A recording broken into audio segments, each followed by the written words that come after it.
Opening slide, graphic, text, title. Humans can get through anything, so long as we are together. With Margaret Wheatley. Image of Margaret Wheatley. Text, Purpose Matters Conference. Logos, Belonging Matters. Talksthatmatter.net.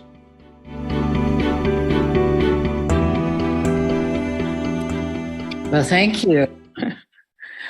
I'm so happy to be with you. I have spent a lot of time in Australia. I'm based in the really crazy United States, but I've spent many weeks and days working in Australia and in Victoria. I was just reflecting on, I've worked down in the peninsula, I've worked in Melbourne, but I think the most meaningful experience for me in Australia was working with Kinglake after the cataclysmic fires. I learned a lot about community and I learned a lot about fear, but there's always a few people who persevere. And I think I went back probably 2-3 years after the fire. And one of the great images that I still hold dear, using nature as our teacher, was that the eucalyptus trees still had very burnt bark, blackened bark, but their crown of leaves had come back and there were new shoots at the base. And this became really an image for me of how we need to be, because the reason they survived was because they had an inner layer that kept nourishing the tree so it could create food for itself through absorbing carbon from the air, carbon and feeding itself and all the beings in the ground that were still available. And I've often thought that we need to be like eucalyptus trees with that inner nourishment. And I want to talk about you and the inner nourishment that we have available to ourselves. And I will be speaking about this in terms of relationship. I've just been rereading a lot of science, and the first image that is so powerful to me, and now I'm watching a full moon rise above the mountains here, so that's added to the beauty of this moment. It's very golden because we have smoke in the atmosphere from fires. But one of the things in quantum physics, going down to what we believe is the most elementary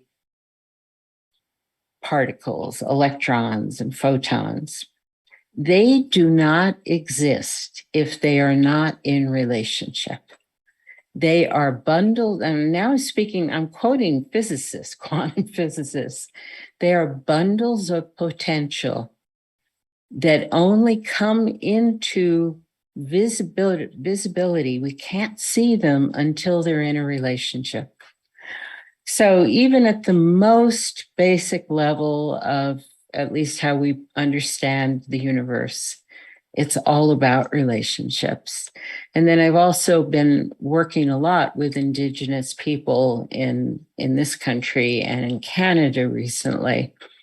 And what I've learned from them, and I had learned this in the past from working in South Africa so much, is that community is the basic unit. It's not that we start with individuals and come together and then decide what we're going to do. No, we start with community. And then every problem that comes up, we solve in a way that benefits and strengthens the community. That is like night and day to the way we go about solving our problems. I want to speak about how we can contribute to the exponential growth of life-threatening problems. I appreciated very much what you were saying, Peter, but I have to take it to a whole other level of urgency. It's really not up to humans now to figure out solutions to problems. We have set in motion dynamics on the planet uh, and among ourselves, but just among the planet, so that if we were to stop all human activity right now, if we stopped carbon emissions, it can take up to 1,000 years for the planet to recover. So I'm in the clarity of whatever we do to define meaning and purpose, it has to be relevant to how we serve a time of increased human suffering and increased tragedies of the loss of species, ecosystems, and all the climate tragedies that are just at our doorstep right now. You know some of them in Australia. So what I want to do is make this question of where is meaning and purpose to be found, I want to make it very personal. So I know you already know the answer to the question of where is meaning to be found. So I'd like you to think for a moment of a recent experience that you really felt was meaningful. A recent time when you just felt good about what just happened, what you contributed, how the whole thing played out. But just think of, don't go back very far. I'm sure you've had these quite recently. So we're not looking for big things, right? What I think you will find in answering this question is that what was meaningful to you was something that had to do with a relationship. And it had to do with really feeling helpful, of service, and connected to a person or a cause or an organization. Because meaning really is found in our relationships, right? It's found when we feel connected. Those are the most meaningful experiences for the human spirit, when we feel we have been in true connection. Now, that's not just connection, that's called communion. And communion, which I believe is another description of something that's really meaningful. Communion is when we're really not there as a needy person. We have extended ourselves and we are in a profound relationship with the other person or with the situation or with a tree in a forest. But it's a loss of self. It's a loss of ego. It's a loss of personal neediness. And when we are available in that way, that's an experience that is truly meaningful. And it usually feels joyful. I mean, for many years, I worked with people or interviewed people who had gone through terrible natural disasters. And they would have dealt with death and intensity of experience, loss, grief, all these great human tragedies, but they remembered the experience as joyful. And it took me a while to puzzle that one out. And then I realized, they were totally present in service to the need. And that is an experience that opens us to communion and joy. So when we're looking at this time, when we're all looking, I mean, this is a time when everyone that I'm aware of is in survival mode, as Peter noted. But there's something more interesting to me about the human brain. When we're in survival mode, we don't act like fully human beings. We're back in the reptilian brain. And the only response we have under threat, so everything is threatening these days, right? The economy, your partnerships, the ecology, the climate, it's just worry after worry that is confronting us, or people don't pay any attention and they just withdraw. But if you're staying present at all to what's going on, you do feel threatened because those are legitimate threats.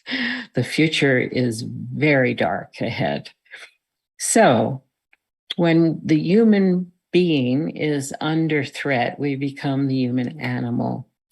We're only responding, and we have no control over this, by the way. We're back in our reptilian brains, and that area of the brain, especially the amygdala. I've just been studying a lot about this. So the amygdala is instantaneously responds to threat by getting angry,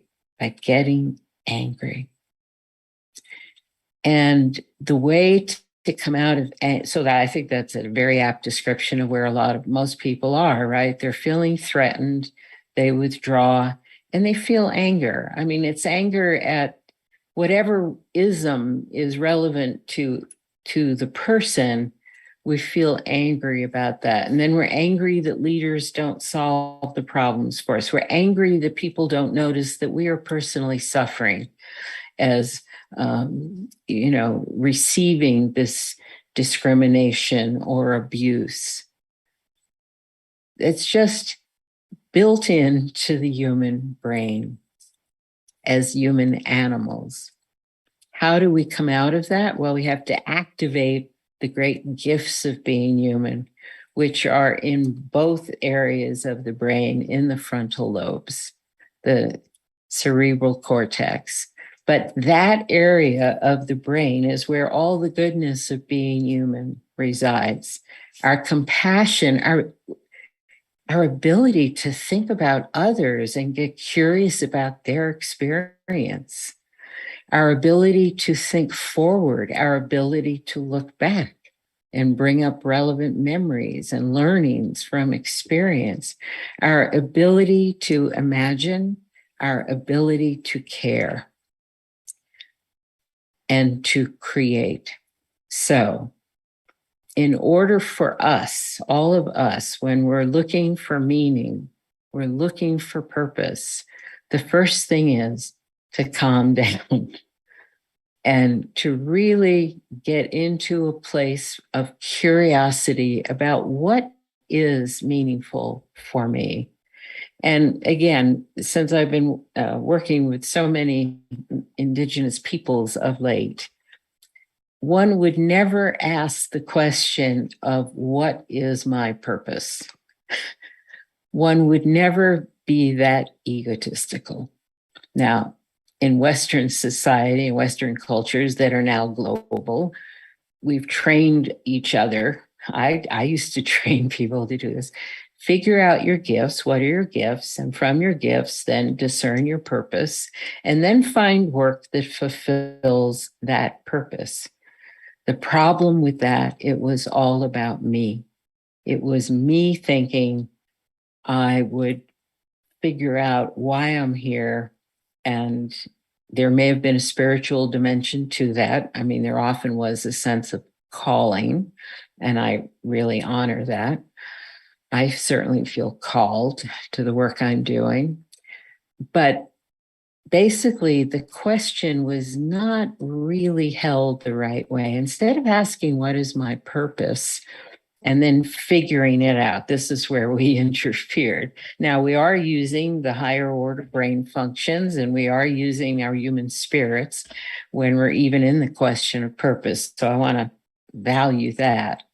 But to ask, what is my purpose, is quite different, very Western, but quite different from settling down and asking spirit, God, the gods, the guardians, however you form in your head where other wisdom is housed, where other energies are present to support you. That's what I'm speaking of. So Native Americans go on vision quests. Aboriginal Australians go on walkabouts. It's all a way of, I go into meditation or into deep contemplation, but it's all a way of shifting from me having to figure it out to opening to spirit however you conceive of that. But we definitely are not just these tiny little frail human beings who are trying to make it on our own. So just to realize that meaning and purpose are not up to us to define. That's the first thing.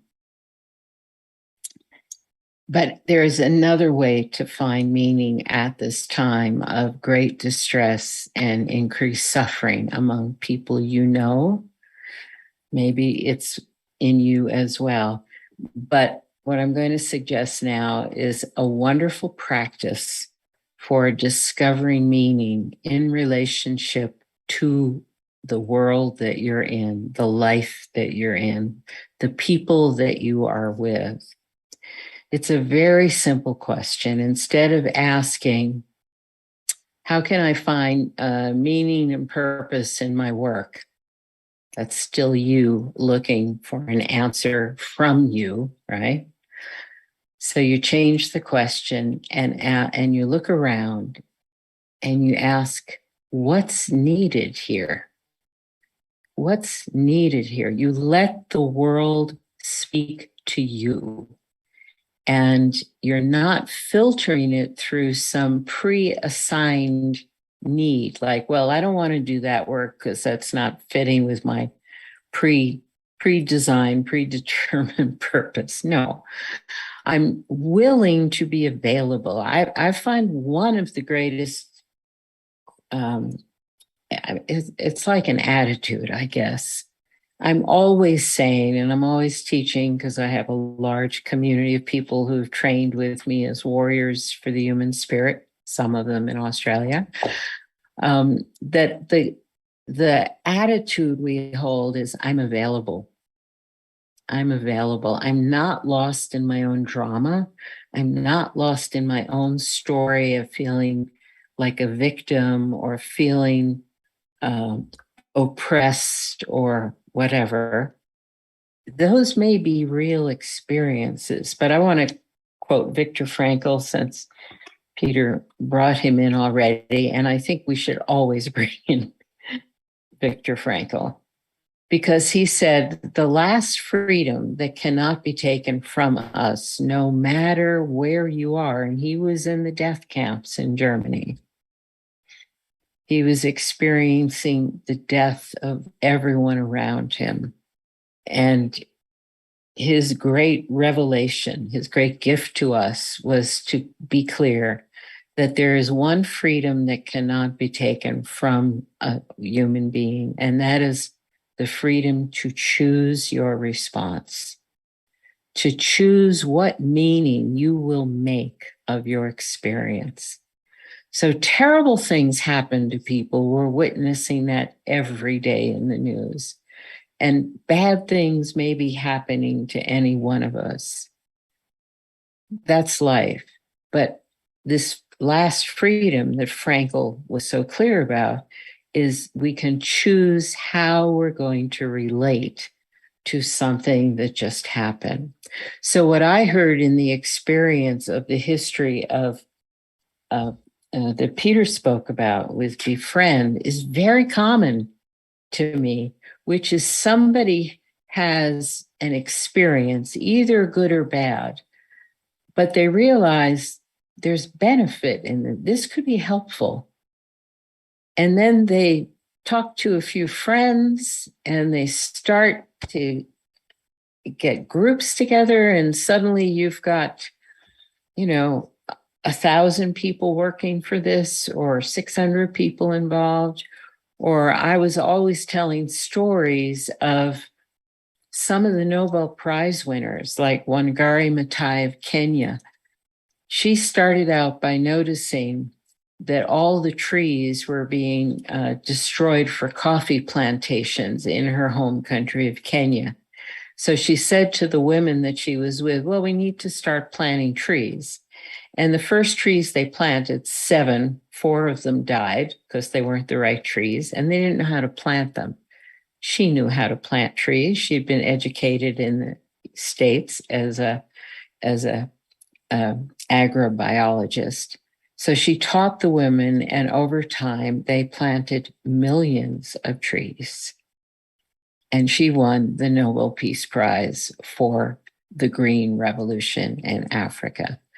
These large, prestigious, noteworthy projects always start because somebody noticed something that needed to be done.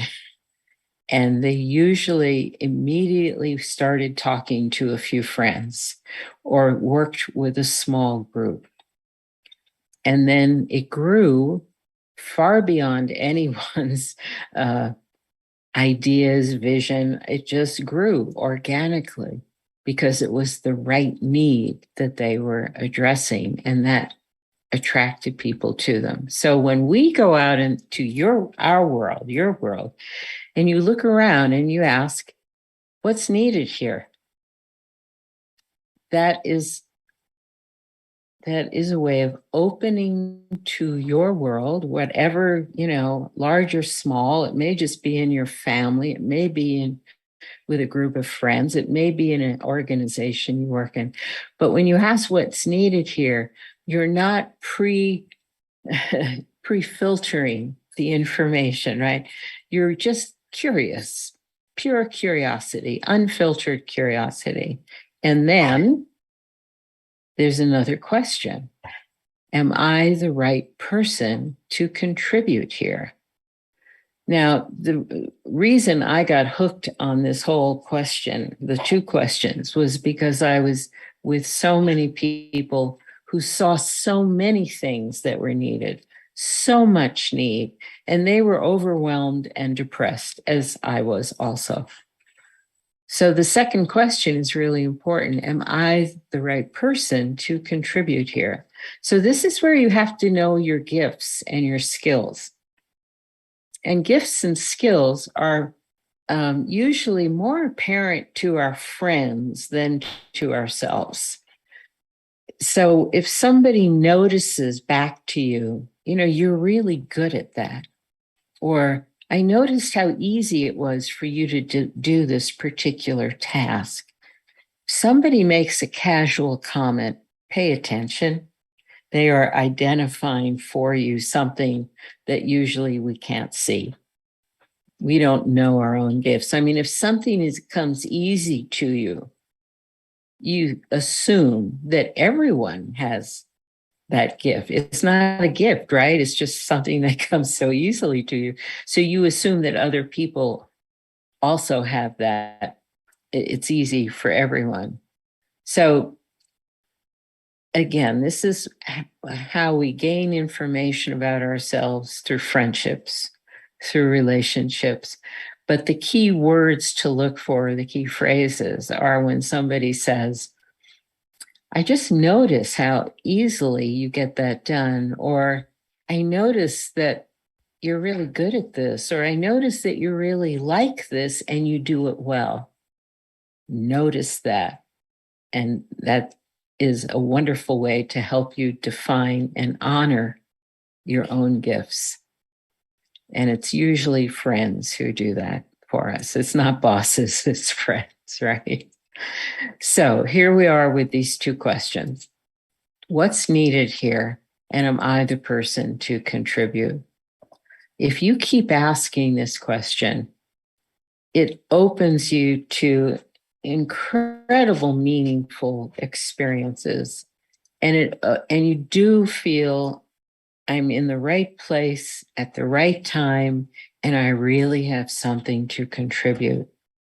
So purpose shifts from being some predetermined sense of what's important to me and what my gift is to the world. No, purpose becomes being available in every situation you're in, free of your own neediness, more interested in what others need than what I need.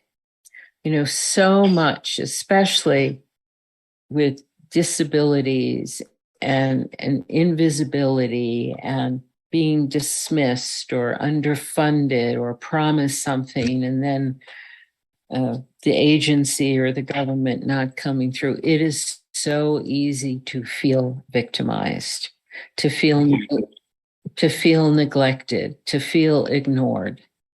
And this is where Viktor Frankl's last choice of human beings is so important. We can choose what we're going to do with that experience. And when we turn, this is again, I heard it in what Peter was describing. I know it well from so many examples that I became fascinated with years ago.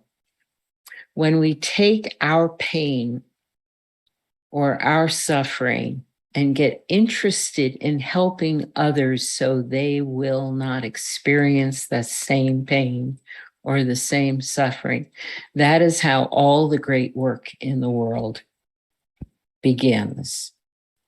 It's from, and it's a very noble shift. Like, I don't want anyone else to feel this level of pain. So I'm going to create an organization. I'm going to create an advocacy group. I'm going to organize, make it easy for people to find other people. And then it grows and grows because it's a real need. So we take our own experience when it's painful and we refuse to stay as victims. And we transform that experience of our suffering into a possibility to help other people. And that is magnetizing. That people are drawn to this kind of meaningful good work. And if you're really working to relieve a need, other people will want to be engaged. And that's how I heard the history of Befriend, and that's how I know the history of all these great efforts. You won't win a Nobel Prize. We don't need that. But you will make a difference. You will find real meaning and real purpose by approaching this. So I'm just going to repeat the two questions for you. What's needed here? And am I the one? Do I have the gifts? Do I have the time? Do I have the stability in my life to contribute to this need? And that always being available. I'm available. This is, for me, the secret of meaningful life. Secret of feeling well used in this world. And I know for all of us, there will be increasing opportunities to offer ourselves in service. And that's the whole point, right? That's the whole point. Yeah. So I think I will close here with a sense of blessing for us all, that we are needed, and this is a path forward to meaningful contribution. Thank you. Closing slide, graphic text. With thanks to Margaret Wheatley, Crowd Comms, Purpose Matters Conference 2022. This video is made possible with the support of an information and capacity building grant through the Department of Social Services, produced by Belonging Matters. Belonging Matters makes every effort to provide accurate and up-to-date material. However, information is subject to change and our material is for reference only. This video is filmed on the land of the Wurundjeri Woi Wurrung peoples of the Eastern Kulin Nation. Logos, talksthatmatter.net.